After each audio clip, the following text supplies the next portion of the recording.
JD Vance is not just another Republican. He is from the town that I sit in right now, and he says things that other Republicans will not say.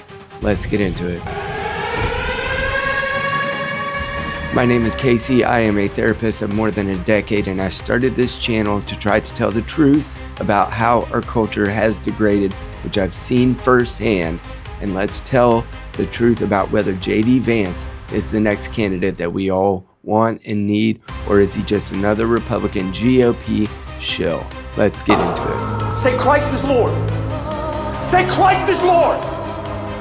Say it. You say Christ is Lord. Get out. Get out.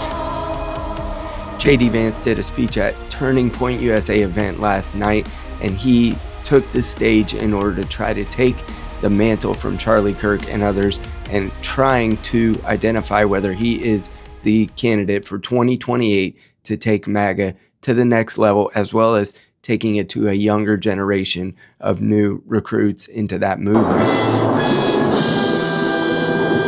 I've met JD about 2 or 3 times because he often speaks near his hometown where I currently work and live. By the way, if you like the new office digs, please give it a thumbs up. I need some new chairs, obviously. But he is from my hometown, so I see him every once in a while speaking at local events. And he is a nice man. He's always been magnanimous to myself and my wife, as well as my mother. But he may or may not be the man for the next portion of the MAGA movement, because he is not like the other former Republicans, and he is not one to just sell out the beliefs, hopes, and dreams of the people here at the bottom who are just working class. And I deeply appreciate that about him, his working class roots, and the way that he tries to support the working class seem genuine. But he's also been supported by some billionaires like Peter Thiel, who are very deep into the tech industry and the tech bros part of the Republican movement. So it's yet to be seen which loyalty will win out. And is JD Vance going to allow that candidacy in 2028, if he runs, to carry the Peter Thiel end of the movement or the working class end of the Republican Party?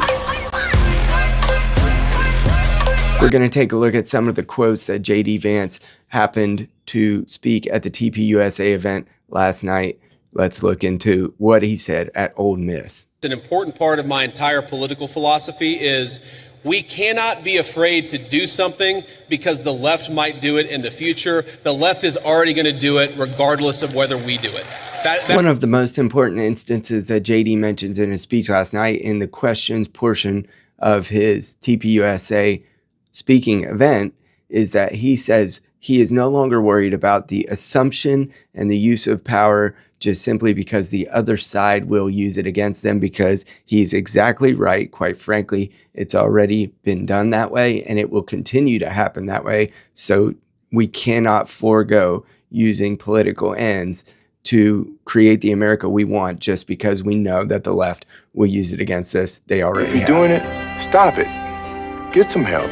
JD Vance refuses to walk the tightrope on the immigration question, stating that the typical GOP line is GDP goes up, money counter goes burr, and all immigration, therefore, is exactly valid. And JD Vance says in his speech last night that he does not believe that the nation will cohere and be cohesive together unless we have a common purpose, which requires at least a timeout on immigration. Inevitably for the future. There's too many people who want to come to the United States of America, and my job as vice president is not to look out for the interests of the whole world. It's to look out for the people of the United States.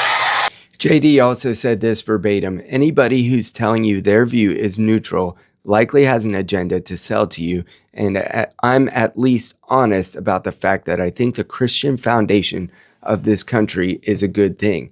That is an exceedingly more bold stance and position than what you would typically see from the Jeb Bush side of this GOP.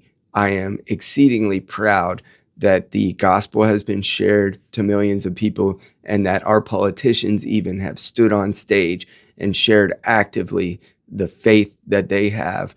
And one question that persists about JD is the faith of his wife, Usha. If she maintains her practice of Hinduism, how does that affect his political order and his political stripes moving forward? I think that's an open question. I do believe that he spoke to this in several questions at the TPUSA event last night, but I believe that he can walk the tightrope because having read his book and met him in person, I believe that he has his faith in order in his trad Catholic stripes at this point, and I politically support the traditional Catholic end of how to relate to the polity in terms of how your faith and political action go together. The trad Catholics have performed exceedingly well, sometimes beating back the Protestant and Baptist parts in areas like pro-life legislation, pro-life attempts, among other things like IVF and other ways that they've allowed their faith to push forward into political action, which is precisely what I would hope out of JD Vance as well, which I don't think we have any question about after seeing what he said, especially since the death of Charlie. What influences me is we all get a limited opportunity to make a difference. And if you believe as we believe, you believe that God, you believe that Jesus Christ has a plan. And sometimes we don't understand that plan. By the way, one way I don't understand that plan is why my friend lost his life 6 weeks ago. Sometimes I get pissed off about that. But what I remind myself is that there is a deeper rhythm, that Jesus Christ is the author of the fate of human history, and we are charged to do everything that we can to effectuate that vision, to make our country a more virtuous place, a more prosperous place where people can raise a family and not be persecuted for their faith, but teach their children their faith. That recognition that all of us have a duty. And I have two very important duties as Vice President of the United States, to the American people and to God, and that's the most important influence my faith has on me. I'm sitting in JD Vance's hometown, and if you can support him for the next president, as I would at this time, all things subject to change, please like, share, and subscribe the video.